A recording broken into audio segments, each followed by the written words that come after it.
Hey, TCAT fans, you can own iconic luxury items at unreal values with The Real Real. They are the leading reseller of authenticated luxury from top designers at up to 90% off retail. New customers receive an automatic $25 off at checkout. Shop in-store, online, or download the app and get 20% off select items with the promo code REAL. That's therealreal.com, promo code REAL.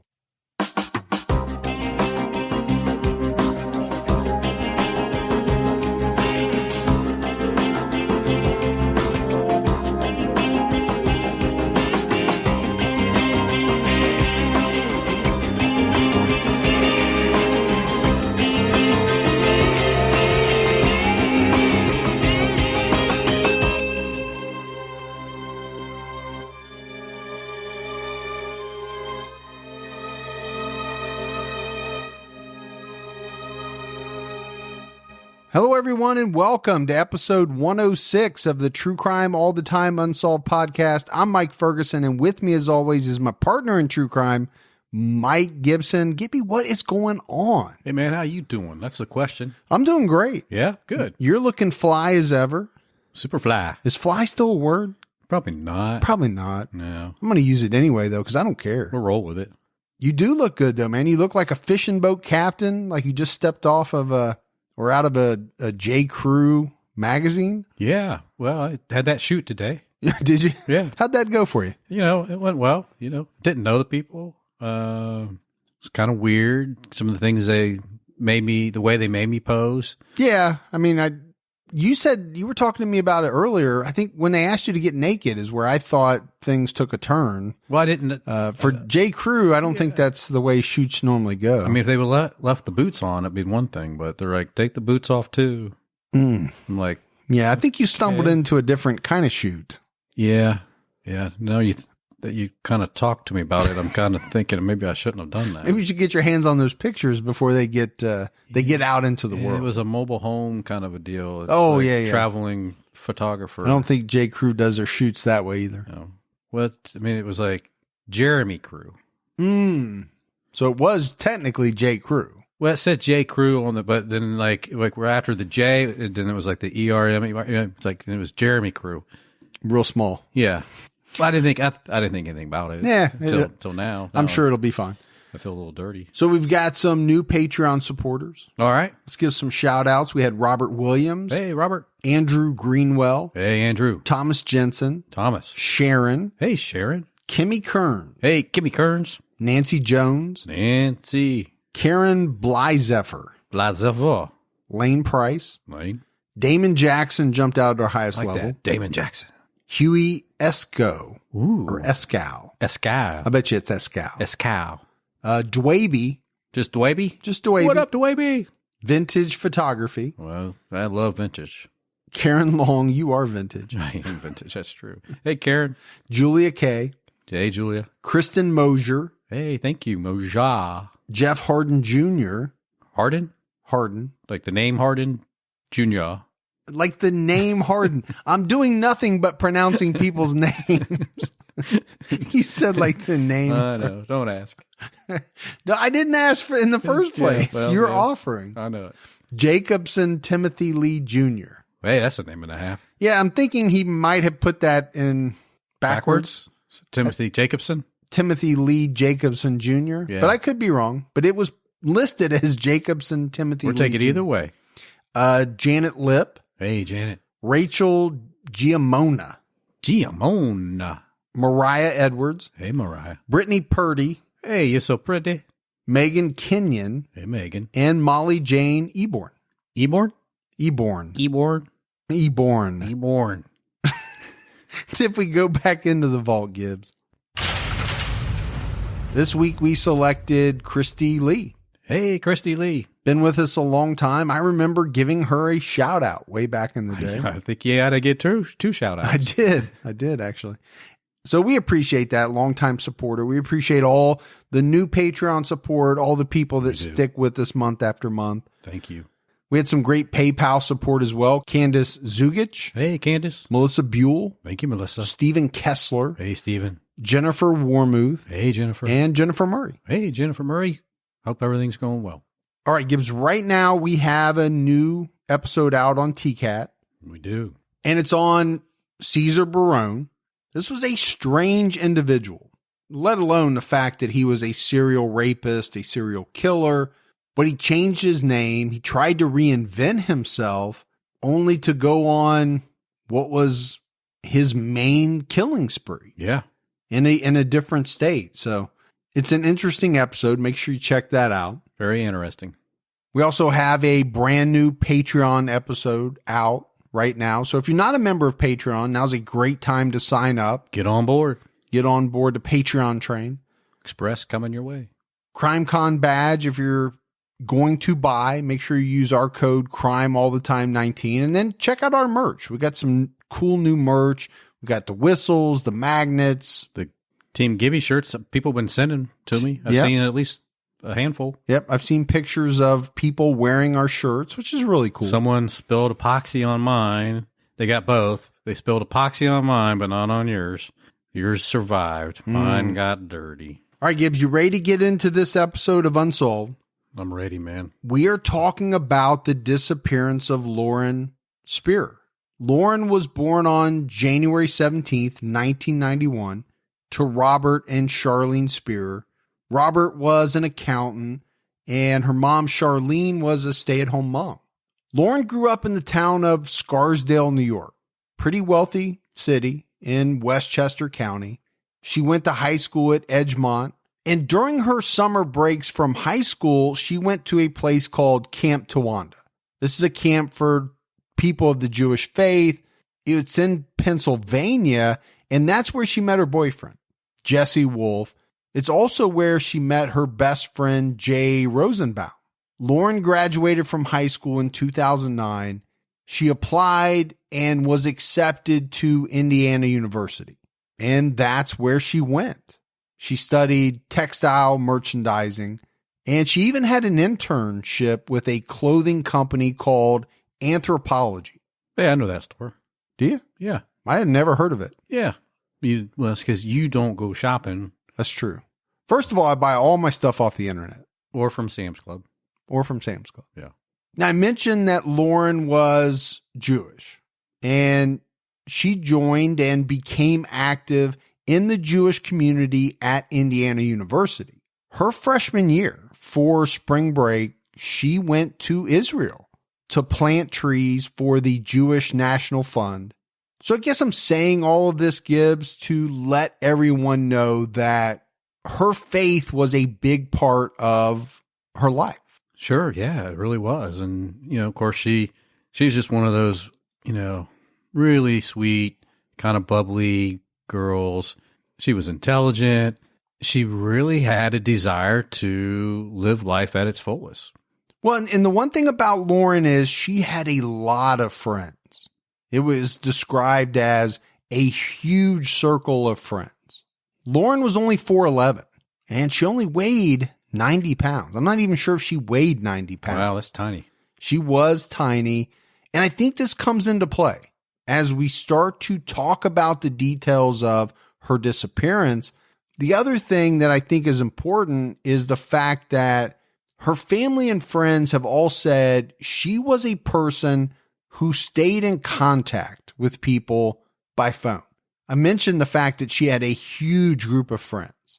They all came out and said, Lauren was a person that called regularly. She kept in touch. She kept in contact with her family and her friends.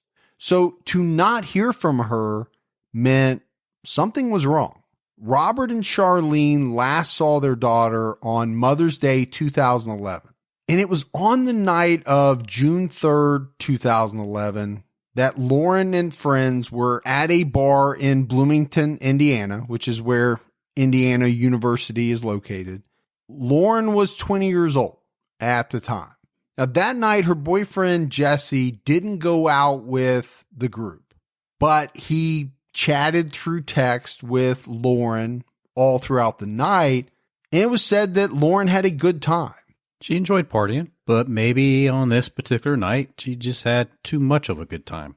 Well, she did drink a lot that night.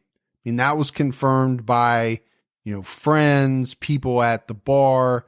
Almost everyone said she was very intoxicated. The last time that Jesse communicated with Lauren was through a text message, and that was right before he went to bed. That's the last time he heard from her. Jesse sent a text to Lauren at 5:30 a.m., but she didn't reply. Instead, he got a text back from her phone that was from the manager of the bar that she had been at earlier that night. The manager said that she left her phone at the bar. I think Jesse knew something wasn't right, and he eventually reported her missing. So police now know that Lauren is missing. They can't find her. They served a search warrant on her building, as well as a number of other buildings, for their surveillance footage. And they used all of this video surveillance footage and witness statements to create a timeline of Lauren's whereabouts before her disappearance. So they know at 12:30 a.m., Lauren left her apartment with her friend David Rohn. The two of them went over to Lauren's friend Jay Rosenbaum to pick him up. While they were there, Jay's neighbor Corey Rossman joined the group. And this is all within less than a half a mile, right? She lives in a tower, so she's on the 5th floor. So they got to, come down her building. They walk down 2 streets over to Jay's. Then at 1:46 a.m., Lauren is seen on camera entering Kilroy's sports bar with the people that she's with. And this is one of the more popular bars in that area. But they didn't spend a lot of time at Kilroy's, because at 2:27 a.m., Lauren is seen leaving Kilroy Sports Bar with Corey Rossman. And we've already talked about the fact that Lauren left her cell phone at the bar. The other thing that police figure out is she left her shoes there as well. Yeah, she's running around barefoot. Now, a lot of people have said that the reason why she would have taken off her shoes is that the patio had sand all over it at the bar, and a lot of people took off their shoes and walked around barefoot.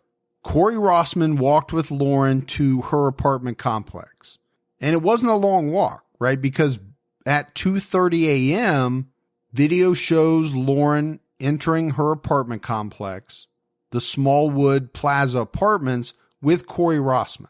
A passerby, Zach Oakes, observed Lauren and said that she was extremely inebriated. And I guess at the time, she asked her if she was okay.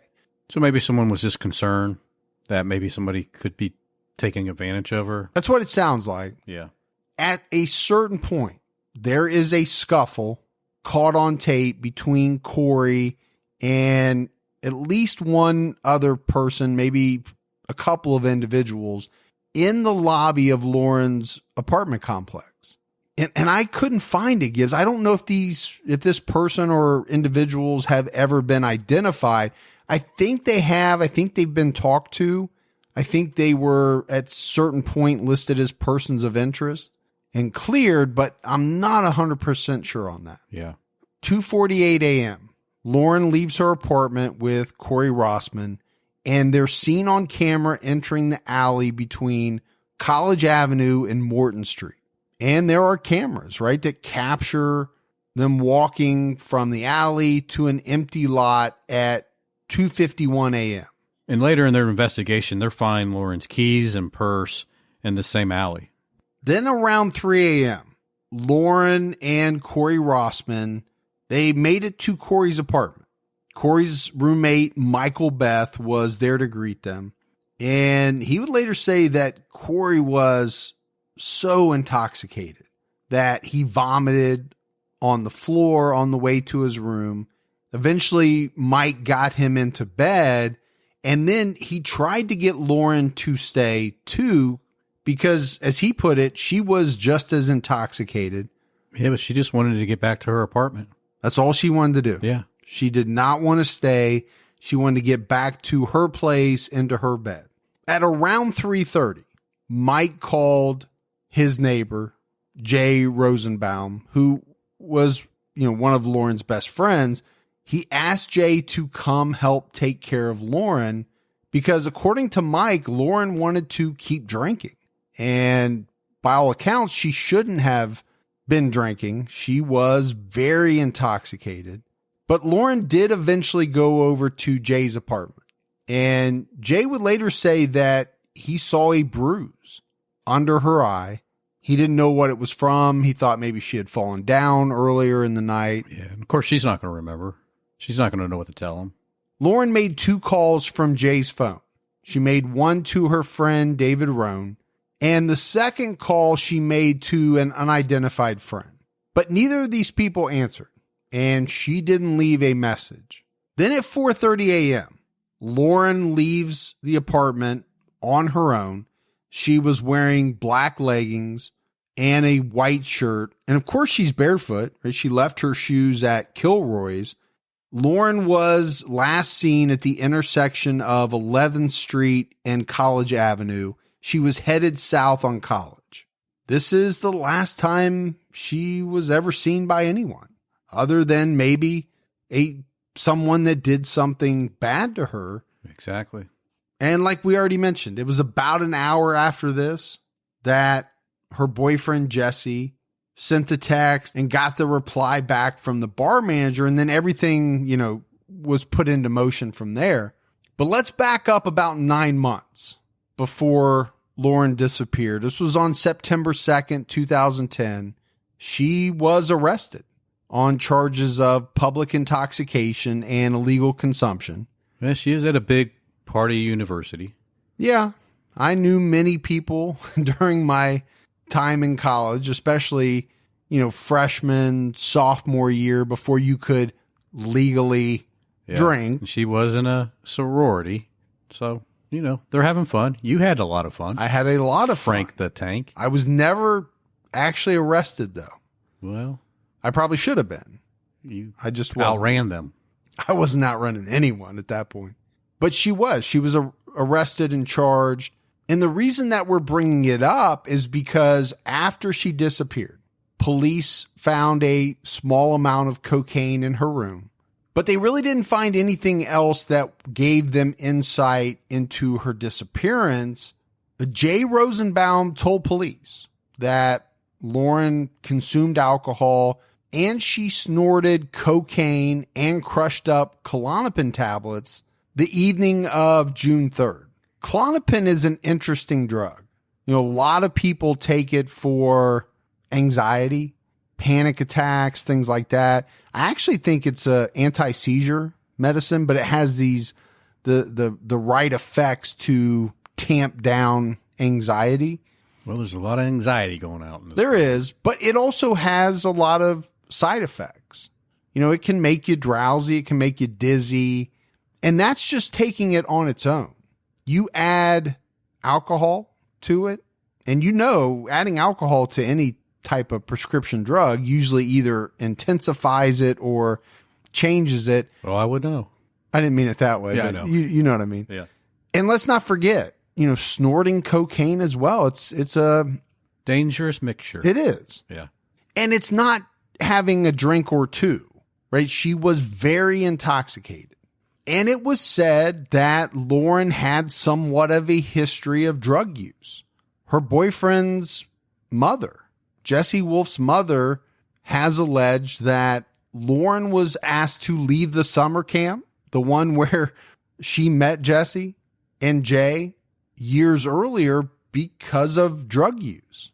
The other thing that we have to talk about as it relates to alcohol and drug use is Lauren had a rare heart condition called long QT syndrome. Which is strange to be taking cocaine with that because her heart's already beating faster than it should. Yeah, I mean, it beats faster. It beats, what do you want to call it, Gibbs? Not in rhythm, maybe? Yeah, irregularly. But you're right. That would increase the danger of different types of drugs, but I would think specifically cocaine. Because when you take cocaine, how it gets that heart going. Are you doing it back to me? I am. You know. You know. I do know. but we don't talk about that stuff. Pass that mirror, by the way. So police are looking into this. And initially they reported they had 10 persons of interest. In June of 2011, police released some enhanced footage of a white truck that they were extremely interested in. This is footage that came from one of the apartment security cameras. And the timing of the white truck on the video, I think, is why they were so interested in it. It was within about 10 minutes of Lauren last being seen. And my thought is, Gibbs, there probably wasn't a whole hell of a lot of traffic. It was, what, we talked about it, 4:30 in the morning? Yeah, so it could have just been the only vehicle. And they said, you know what? We need to follow up with this. And they do. And they eventually found the truck. They found the owner. They interviewed the owner.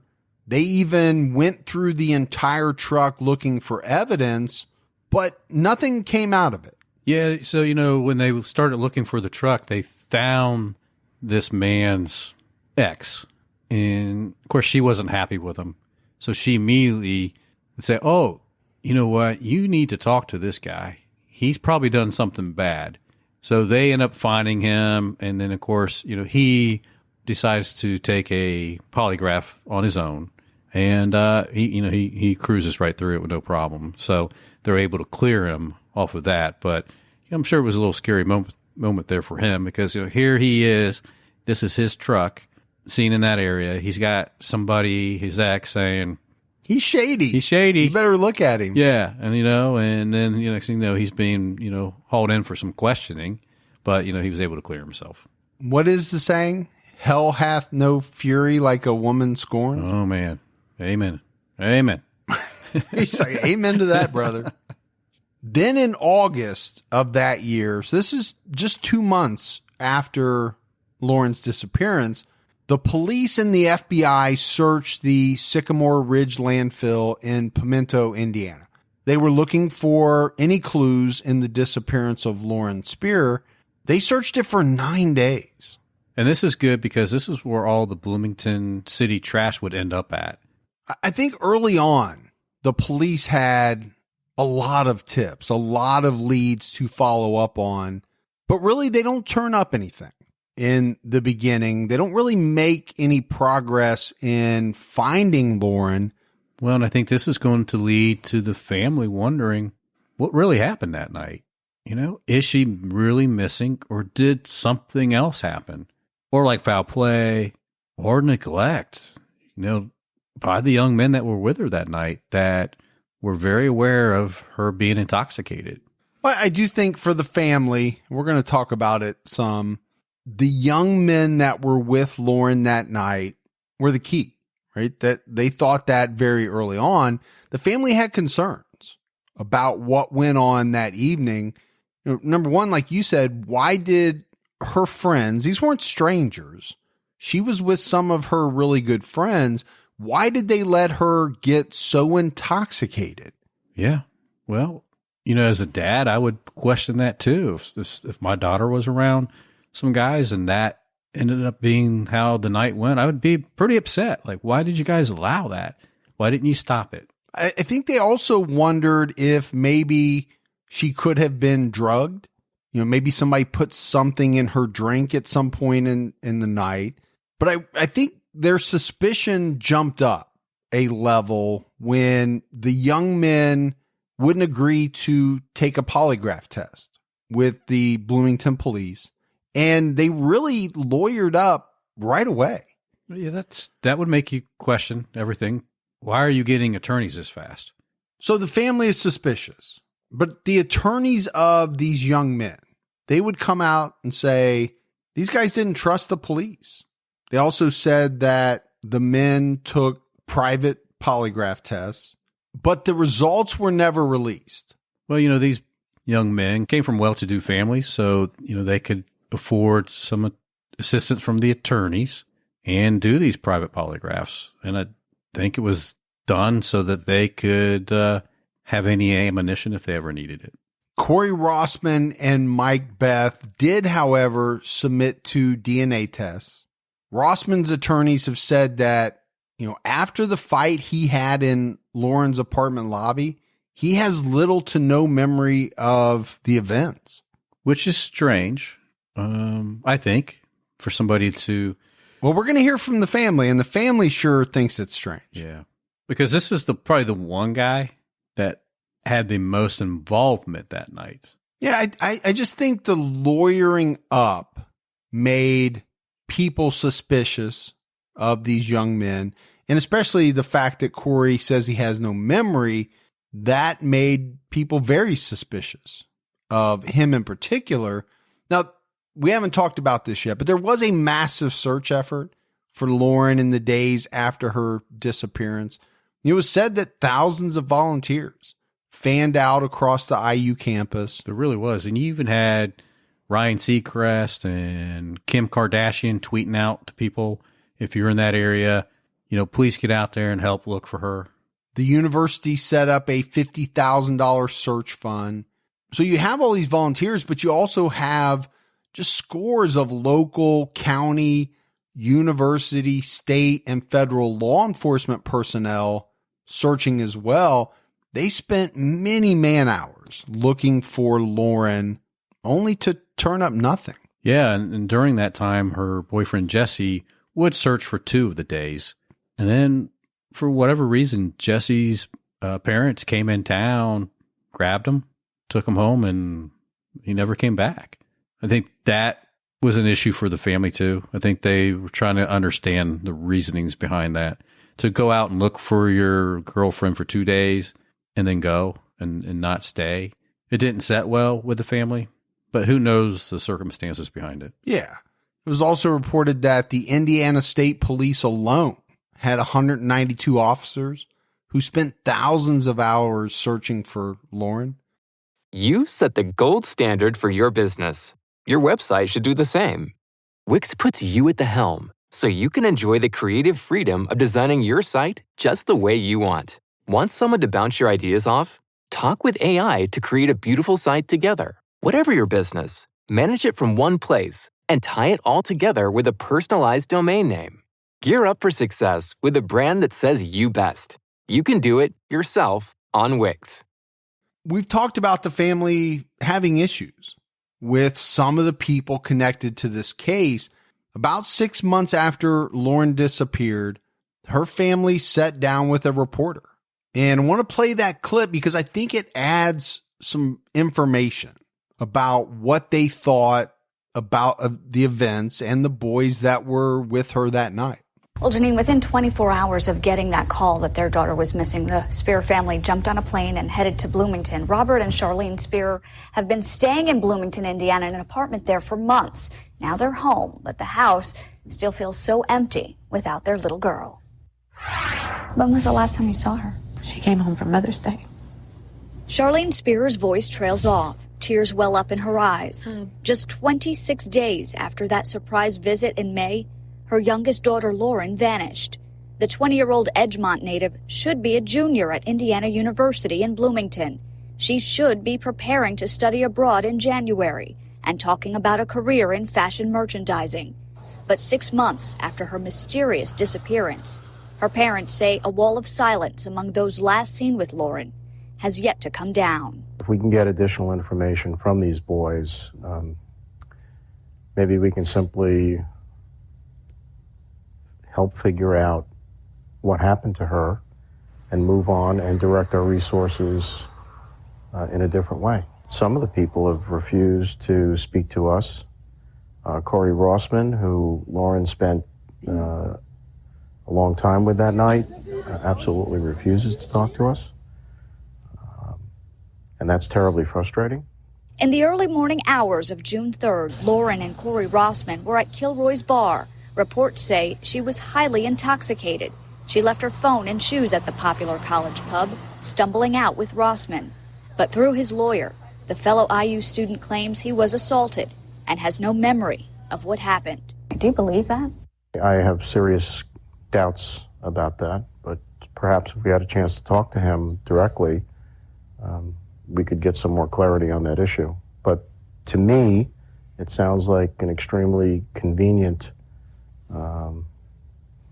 position to take. Bloomington police searched Rossman's apartment and his car and never recovered any link to Lauren. But she was also with Rossman's neighbor, Jay Rosenbaum, hanging out at his apartment until 4:30 in the morning. Police say Rosenbaum watched her leave, turning the corner to walk just 3 blocks to her own apartment, and was never seen again. Unlike Rossman, Rosenbaum has met with the family with his lawyer by his side, and the Spierers say useful information was still hard to come by. We were not able to get any additional information as a result of that meeting, unfortunately. So the Spierers hired a private investigator, organized volunteer searches, and demanded answers. Lauren's boyfriend, Jesse Wolf, was not with her that night, but he was supposed to meet up with her. Police have also searched his off-campus home and, like the other 2 young men, consider him a person of interest. Do you think he knows something? I think he shared what he knows. Police are looking into whether drugs could have played a role in the disappearance. Lauren has a heart condition, taking daily medication, but reports surfaced she may have used cocaine that night. Her friends have told us that she didn't. So perhaps that's the answer. But after 6 months, answers have been hard to come by. Initial surveillance video showed this truck as a possible clue, seen circling the area where Lauren was last seen walking, but that was later ruled out. Authorities also sifted through a nearby landfill for 2 weeks, but found nothing. The Spierers, now back in Westchester, wait, pray, and try to find strength, knowing they may never see Lauren again. Do you think she's still alive? We don't know. We hope she is. I think the odds are against us. We desperately wish for that. So we do hold on to that shred of hope. For Lauren's parents, it has been unimaginable horror and pain. But for her older sister, with whom she shared a special bond, the void can never be filled. 25-year-old Rebecca Spierer has been comforting her parents and searching for her sister and has not spoken publicly until now. There's no words to really describe the feeling for us. Every moment of every day, we're thinking about Lauren, we're holding her with us, we're carrying her. And it's, all the holidays are hard, but every day is hard for us because she's such an integral part of our life. So I know that was a really long clip, especially for us. We don't normally play clips that long. Right. But the thing I like about that, number one, you get to hear from Lauren's father, her mother, and her sister. Right. And you really get to hear what, especially from her father, what they think about certain people. Well, you hear the frustration involved in this case. Yeah, you can hear his frustration with Corey and with some of the other people that he does not feel has cooperated the way that he would have liked for them to. And I get it. He wants Corey to actually sit down with him and his wife and talk about that night, where Corey is saying, he doesn't remember, and he, advice from his attorney, he's not going to do that. But, Corey's attorneys would say, okay, Corey's talked to the police about this. There's nothing more he can say. And I don't think that feeling from the parents ever goes away, to the point where they ultimately file a civil lawsuit against Corey Rossman, Michael Beth, and Jay Rosenbaum. They accused the 3 young men of neglect by allowing Lauren to continue to drink in their apartment, supplying her with alcohol, even though they knew she was highly intoxicated, and this most likely led to her death. So as part of the suit, the parents subpoenaed the young men's cell phone and their academic records spanning 134 days before and after the night their daughter disappeared. Well, and the guys are just going to say, hey, this is just a family looking for stuff they're not going to find. There's nothing there. But, yeah, I think they've called it a fishing expedition.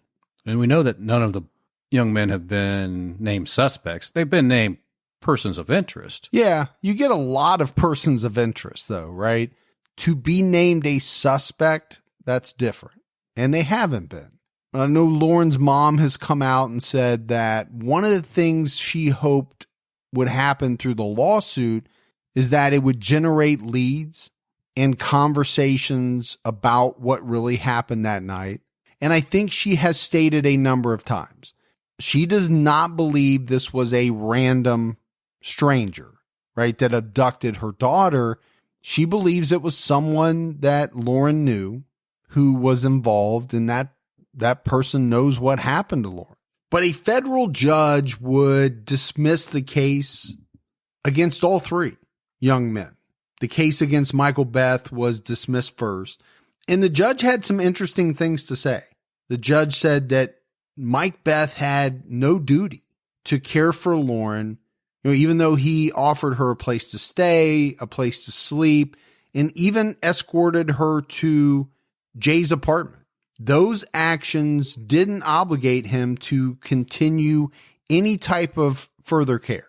Kind of reminds me of the episode with Seinfeld towards the end. A little bit. Yeah. Yeah, it really does. Because the judge does talk about the fact that, it would discourage people from helping other people. You would see somebody that's sick on the side of the road, somebody that's lost in the street, and you would think, man, I better not help them, because if something goes bad later on down the road, somebody's going to come after me. So you didn't do enough. I didn't do enough. And hence the reason Seinfeld did their last episode on not helping somebody. Well, not because of this case. No. Oh, okay. Just Just the fact in general. That, So then I mentioned the case against the other two were dismissed. And the judge said, unfortunately, there could be any number of theories as to what happened to Lauren and what, if any, injuries she may have sustained without evidence to prove these theories. It would be impossible for a jury to determine if whatever happened to Lauren Spierer was a natural and probable consequence of her intoxication. But of course, Gibbs, Lauren's parents weren't happy, right? And they appealed the ruling. They ended up hiring famous detective Bo Dietl. Short, got the tan. Yeah, I've seen him on some commercials and on some TV shows and things like that. So he's out there. Now, one theory that was floated around was that Lauren died of a drug overdose, and the young men panicked and they got rid of her body because they didn't know what else to do, right? This is a theory.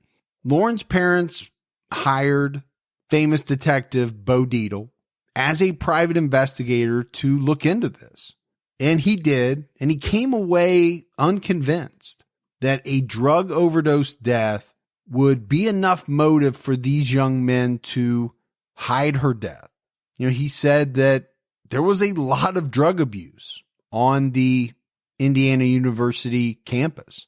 I think his exact quote, Gibbs, was, every kid's buying pot, cocaine, drinking, pills. It's all over the place. So that can't really be the motive behind it. And the police looked into this as well. They weren't convinced either that this would have been the reason behind Lauren's disappearance.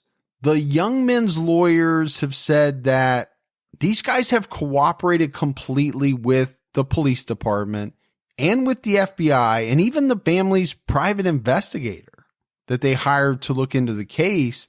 And I think we talked about it earlier. Yeah, like we said, they took private polygraph tests. And according to their attorneys, they feel good about those results if they ever need to use them, right? It's something that has not been made public, but if you believe the attorneys, those results are good. And if they have to use them, they will.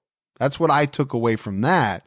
They've also said that, these guys have been interviewed so many times, but yet the same information comes out every time.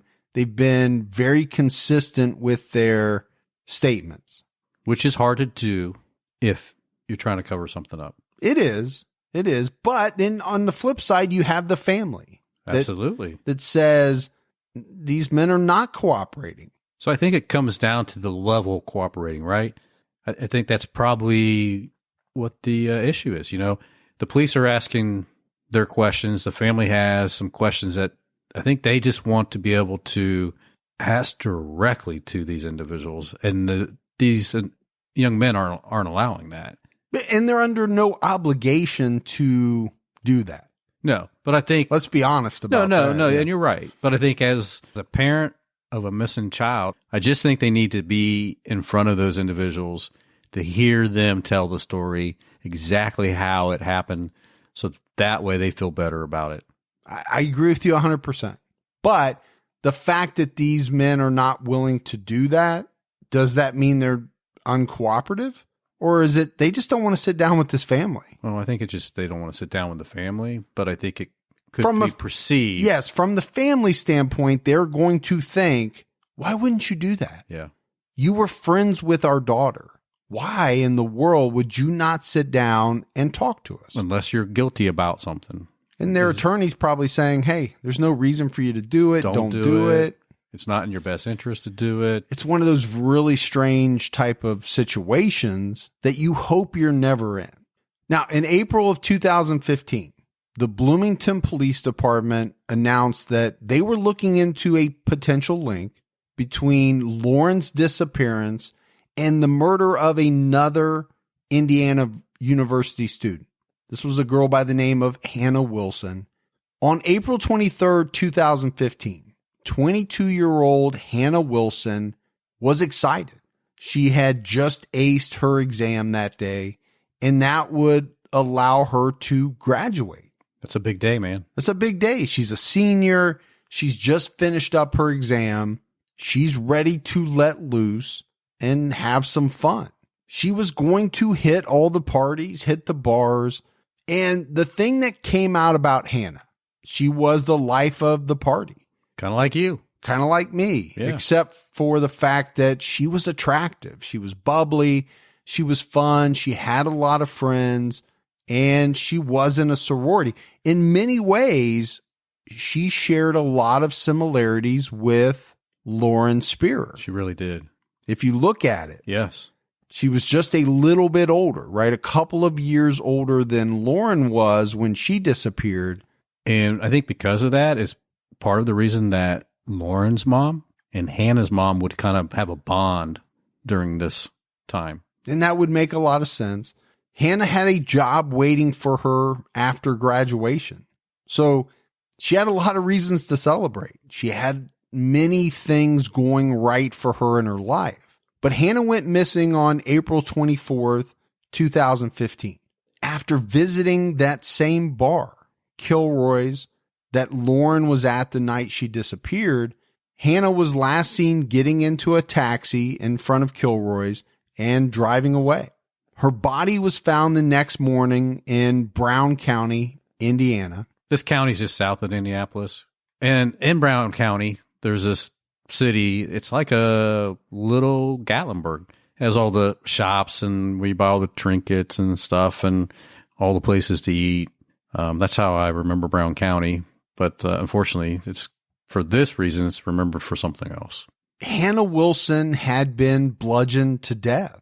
But the difference here is that they developed a suspect rather quickly. A local man named Daniel Messel was arrested for Hannah's murder after they found his cell phone next to Hannah's body. So this Messel guy was 50 years old. He worked at a local print shop and lived with his father in a trailer park. And when they went to go interview Messel, they found a bag of bloody clothes. They found blood inside his car, and all of it turned out to be Hannah's. So it sounds pretty slam dunkish, right, as far as cases go. Sure. But this guy's defense attorney said that he was framed and that Hannah Wilson was out with some local young men that night. They got her drunk, they drugged her drink, and they murdered her. Well, he's going to say, why would my client leave his phone next to the body? He said this had to be planted. And then why would he take home all the bloody clothes back to his place? None of this makes sense. Right. He's saying all of it had to be planted, right? The cell phone, the clothes, the blood in the car. So Messel was found guilty and sentenced to 80 years in prison. But police weren't done with him yet because they were able to match him up through DNA to a sexual assault on another 22-year-old senior that occurred in 2012. So he was convicted of that as well and sentenced to another 15 years. So I can see the tie-in here. I mean, you got 2012, a year after Lauren went missing, that you have the sexual assault on this female. And then 3 years later, you have the sexual assault and murder of Hannah, and she was at the same bar. I don't know. There's some... Well, all IU students, all kind of in the same area. And there's going to be more. There's going to be more women that come forward about Daniel Messel. But late in 2015, there was an inmate serving time at an Indiana psychiatric facility that came forward with information about Messel.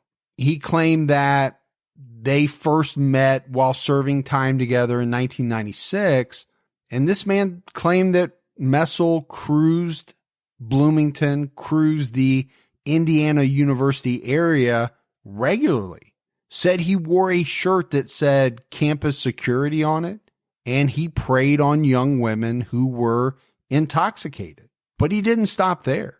He went on to say that Daniel Messel disposed of a decomposed woman's body in 2012 while on a camping trip. This guy said he saw it. He saw the body, and he saw an IU campus debit card. He went on to say he knew where the body was. He even said, Gibbs, he had pictures of the body as well as the identification cards, and that he had it all stored in a safe place. Well, it sounds pretty interesting. Yeah. And you would think that would be very interesting to police, and I'm sure it was. I'm sure they checked it out, but nothing came out of it. And you got to remember where this guy was at the time when he was saying this. Yes. But on its own, you think, wow, that, disposing of a body in 2012 that's decomposed. Yeah, could be. Could that be Lauren Spierer? But sometimes is there truth? When someone's fabricating all this, is there some truth that's inside that wrapped up, and they just take a little bit of truth and then add to it? Mm-hmm. You just don't know. You don't know. But, I mean, there is some detail there that makes you wonder. There is. The problem is they couldn't confirm the details that were confirmable, and that's always the problem. There's some of those details that they probably couldn't confirm that may or may not be true, but the stuff that is definitely confirmable, they couldn't do it. Yeah. That's a problem. I think the one thing we know for sure is that Daniel Messel was a bad individual. He was, because the police discovered later on that there were 5 different women who had been stalked and harassed by Daniel Messel in 2012 alone. And one of these women, he sexually assaulted. So as they're looking into him, what they realized, and this was true from what this inmate said, this part definitely was true, Messel had been targeting a very specific area of the IU campus, and it just happened to be where Lauren went missing, where that was part of his targeted area. Sure. And I know this is, a parent's nightmare, sending your girl off to college, knowing that the sexual assaults on campus are so high. So you got to do everything you can to make them aware. I know Mike's just drilled into this girl's heads. I mean, what you're saying, I'm going through right now. Yeah. My daughter's a senior. Yeah. She's going to be headed off to college in August, September, whenever they start. Yep. I'm petrified. Oh. Because of all the research that we do, I am absolutely petrified. You surgically had the whistle attached to her. I did. Oh. I don't even want to talk about the multiple tracking devices that were embedded. Implanted. Yeah. I got the technology. Yeah. So let's get back to Lauren's parents. Early on, like we mentioned, they did not believe that Lauren's disappearance was a random abduction. I think it was pretty clear. They thought that the young men that were with Lauren that night had something to do with it. But after this Daniel Messel stuff came out, I believe they started to think there was a possibility that he could have been involved with Lauren's disappearance. But their private investigator, Bo Dietl, disagrees. His determination is that the two cases are totally unconnected and any similarities between them are coincidental. On January 28th, 2016, the FBI, along with some other police agencies, including the Bloomington Police, conducted a raid on a home in Martinsville, Indiana. This is about 20 miles north of Bloomington. The raid was connected to a man suspected of exposing himself to numerous women. And from what I understand, Gibbs, investigators, they sifted through a lot of dirt taken from a barn near the property, and they had some cadaver dogs out there. So the problem with this story is we don't know the result. You know, did the cadaver dogs hit on something and that prompted the investigators to start digging? You know, they wouldn't discuss whether anything significant was found. They did tow a white truck from the property. Obviously, it's not the same white truck that was seen on the surveillance video. All of this is interesting. We just don't know the results. Yeah. Anything more after this? Well, what we do know is it didn't lead to an arrest or some big breakthrough. Exactly. But other than that, we don't know. So I think at this point, Gibbs, as we're wrapping up, I want to talk about some of the theories. Some we've mentioned, some will be a review. There is a theory out there that Lauren was kidnapped by a biker gang. Yeah. And I know I saw an interview with the head biker of the one gang, and he basically said, well, no, we had nothing to do with the involvement of this. I think on one of the 2020 shows, they went to his house to interview him. Nice. Knocked on his door, and he's like, you know what, get the hell out of here. I don't know what you're talking about. Leave me alone. You know, stop picking on biker gangs. I'm working on my bike out in the garage. I think the second theory would have to be that her college friends, the young men that she was with that night, had something to do with her disappearance. Yeah, and that's where, you know, some have said that maybe she did overdose and that they drove the 2+ hours down to the Ohio River and threw her body in there to dispose of it.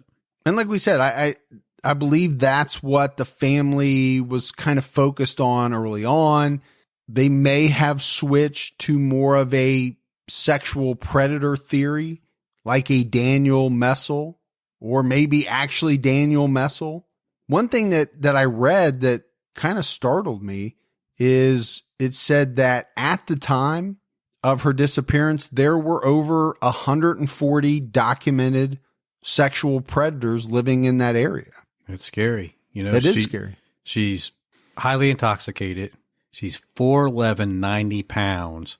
It wouldn't be much to subdue her and do something bad. I don't know how you can get much more vulnerable than be that tiny and that intoxicated. You just wouldn't have your wits about you. You wouldn't be able to run. You wouldn't be able to fend anybody off. I mean, really, you wouldn't see anything coming. Or you can't have your head on a swivel like we talk about when you don't even know where your head is. You don't even know where you're at. Yeah. But I think those are the main ones. The last two probably being the most talked about.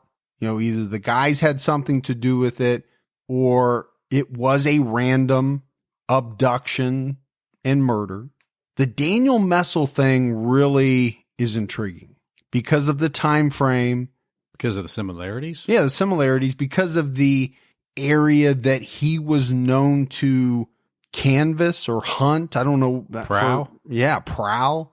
I mean, there are documented cases of women coming forward saying that he stalked them. He harassed them. In one case, he did sexually assault a woman, and we know that he was convicted of a murder and a sexual assault. And he was a bigger guy. Like I said, again, she's 4'11", 90 pounds.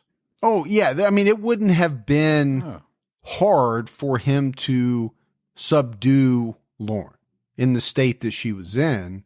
This year, January 17th, Lauren would have been 28 years old. And on that day, her mom tweeted out, Lauren would be 28 today. 8th year without answers. 8th birthday without Lauren. Hoping today is the day. And we haven't talked about this yet, really. You could kind of hear it in the clip, but my thought is that for the first couple of years, the parents really held out hope. Maybe not even years, but the first year, they really held out hope that Lauren would be found. Yeah, I think they really did. Rebecca too. But over time, it seems as they've been more resigned to the fact that Lauren is dead. Yeah. But it doesn't change the fact that they want answers. They want to know what happened. Yeah, they want the story. Tell me what happened that night. Obviously, if there was any way possible, they'd like to have her back. But if she is deceased, they just want to know what happened to her. I do think you and I, we've talked about it before. To me, this whole thing would be horrible, right? To have to go through, to find out that your child is missing. Horrible. If you ultimately find out that they're deceased, horrible. Yeah. Through all that time, I think the not knowing what happened at all, that's horrible too. Yeah, I think, we had the last episode we did where the father of one of the guys said, you know what? I just wanted to know what happened to my son. And when they found the arm, he knew his son was dead, but he said, you know what? I thought it would give me relief, but all it did was it just gives me a different feeling now. Right. It doesn't make it all better. Right. It just changes the feeling to something different. Yeah. So, well, I hope they get what they want, which is for somebody to tell them really what happened. Yeah. They just want answers. They want to know what happened. But that's it. That's it for the disappearance of Lauren Spierer. We got some voicemails. Oh, I like voicemails. All right. Well, we'll check them out then. Send more voicemails. Hey, Mike. Hey, Gibby. This is Molly Gibson calling you from Hillsboro, Ohio. I am one of your southern neighbors from Cincinnati. First of all, I just wanted to say that you guys, as always, do an amazing job with the podcast. I have been listening pretty much since the beginning. Haven't missed an episode yet.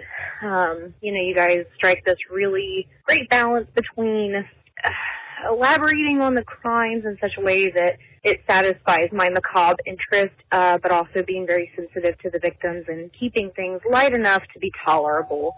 So, keep up the great work there. Somebody had suggested that you do a murder from Portsmouth, Ohio, which actually was my previous address. A girl named Megan Lancaster went missing several years ago, and it's not just a mysterious and unsolved disappearance. There's also a lot of rumors in the town that the investigation has been not just botched, but intentionally so, that there may be some corruption amid the police department. Thank you guys so much for everything that you do. I am both Team Mike and Team Gibby. You guys are great. So, keep your time ticking. Thank you guys. With the last name Gibson, she's not Team Gibby? What? I know. How can that be? So, Hillsboro, Ohio. In a previous life, I had a job that took me down there once a week. Hillsboro, Ohio. Yeah. And it is the middle of nowhere. Wow. I like it a lot. It's down by Chillicothe? No, it's south. It's the other Portsmouth area? Yeah, it's more towards southern Ohio. Yeah. But I like it a lot. It's a real small town feel vibe. But one day, an elderly woman pulled out of the Ponderosa. Oh, yeah. And T-boned the shit out of me. People are like, what's a Ponderosa? It's old steakhouse kind of place. I mean, my car did a 360. It was all jacked up. And she got out and she's like, I didn't see you coming. I'm sorry, baby. I'm sorry. Don't be mad at me. I was laid up for a while. Yeah. You get mad about things that happen to your car, though. That's my story about Hillsboro. And I spilled a Sprite in your car, and I thought the world was coming to an end. It was a brand new SUV that we had just gotten, and you spilled a 800-gallon Sprite in the floor. I couldn't help it. Someone Why ran into us. Why you were holding it with your feet, I have no idea. I never dreamed someone would hit you in the rear end. I get it. Yeah, somebody rear-ended us. Didn't hurt the SUV at all. but you jacked the whole thing up with your spray. I know. The floor was sticky for years. Hi, Mike and Gibby. My name is Morgan Pearson. I'm 18 years old, and I'm from Manitowoc, Wisconsin. So I'm quite familiar with Making a Murderer and Stephen Avery and all that stuff. It's quite funny because it was the talk of the town when that first came out. And there's actually an instance when, for graduation last year, I just graduated high school, they were filming for season 2 of Making a Murderer, and I was at a local pizza place after graduation called Luigi's, and the whole crew for Making a Murderer came in, and they were filming the family, and they actually had to be asked to leave due to privacy reasons, or customers were getting angry or something.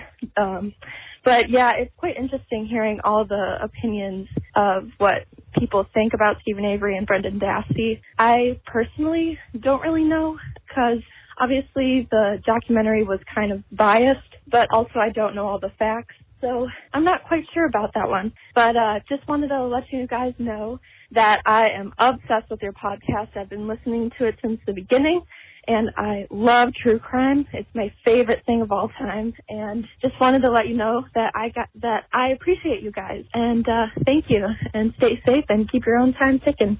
Well, that's great, Megan. We appreciate you. Yeah, we appreciate that you appreciate us. That's I appreciate awesome. You more, though, Megan. You always do. So let's do that math. She's 18 years old. Yeah. The podcast came out in 2016. We got her through high school. So she was probably listening at an age younger than what she should have been, but yeah, that's all right. So Stephen Avery and Brendan Dassey, I'm kind of with her. I've watched those documentaries numerous times. Mm-hmm. I don't know which way I'm not even leaning a certain way. I cannot figure it out. And I've done my own research. Yeah, I know you have. I go back and forth on it. It's a tough one. Hey guys, it's Lisa calling again from San Francisco, California. I just wanted to say, first of all, thanks for playing my voice. I totally nerded out. I recorded it and then I sent it to my husband. I also was listening to, I believe it was Unsolved today. I finally binged enough of True Crime All the Time that I've caught up. So now I'm binging the Unsolved, trying to get caught up on that. And I've heard you call Mike Sausage King of Ohio, I believe, and I about laughed my ass off in my cubicle. I think I probably about scared my coworkers to death. Anyways, I just want to say thanks again for putting out an amazing podcast. You guys are like the first podcast I've actually listened to, and since then I've started listening to other ones you guys have suggested, but nothing compares to your guys' podcast. Thank you for getting me through my day, whether it's a commute or a crazy hectic work day. I really appreciate it. Take care. Keep your own time ticking. Bye, guys. Oh, Lisa, we appreciate that so much. And Gibby is the sausage king of Dayton. It's well known. Sometimes I'm the Italian sausage king of the area. It just depends what I decide to do. That accent's horrible, man. It's terrible, I know, but ha. Hey guys, my name is Bear. I'm been listening to you guys for a long time. I am from Arlington, Texas. And I was calling to see if you guys have explored the cold case, unsolved Amber Hagerman case. As we all are now aware of the Amber Alert, I'm sure you guys know that was named after Amber Hagerman. And she disappeared, I believe, in 1995 or 96. Out of Arlington, Texas, while riding her bike with her brother, and that case has never been solved. So I was just wondering if you guys have looked into it and if it's something that you would consider doing. Anyways, love your show. Listen to every episode. Keep up the good work, guys. Thanks. Well, thanks, Bear. Don't ever mess with a guy who has the name Bear. No, that's a kick-ass name. Yeah, you just don't mess with him. I think you asked me on TCAT, I think it was. I did. We do so much recording, I can't remember. If I could change my name like Caesar Barone did. Yeah. I'm changing my answer to Bear. You're going to go from Tucker? I didn't say Tucker, I said Tuck. Well, hey, when you say Tuck, people are going to call you Tucker. I'm changing it to Bear. Bear is kick ass. Bear Ferguson? Bear Grylls is the only other person I know named Bear. He's a pretty tough guy. He is tough. Yeah. I went camping with him once. And survived. I did survive. Kicked his ass, probably, knowing you. I ate that salmon like he did. Just fresh out. Bite into it. If you're going to eat it, feed it fresh. Amber Hagerman, that case is on the list. It is. It is a well-known case. I know a lot of people have covered it. You and I try to balance out what we're doing as far as lesser known, more well-known, but it's definitely on the list. And I know it will be done in a future episode. Certainly will. All right. That's it, Gibbs. It is. That's it for another episode of True Crime All the Time Unsolved. So for Mike and Gibby, stay safe and keep your own time ticking.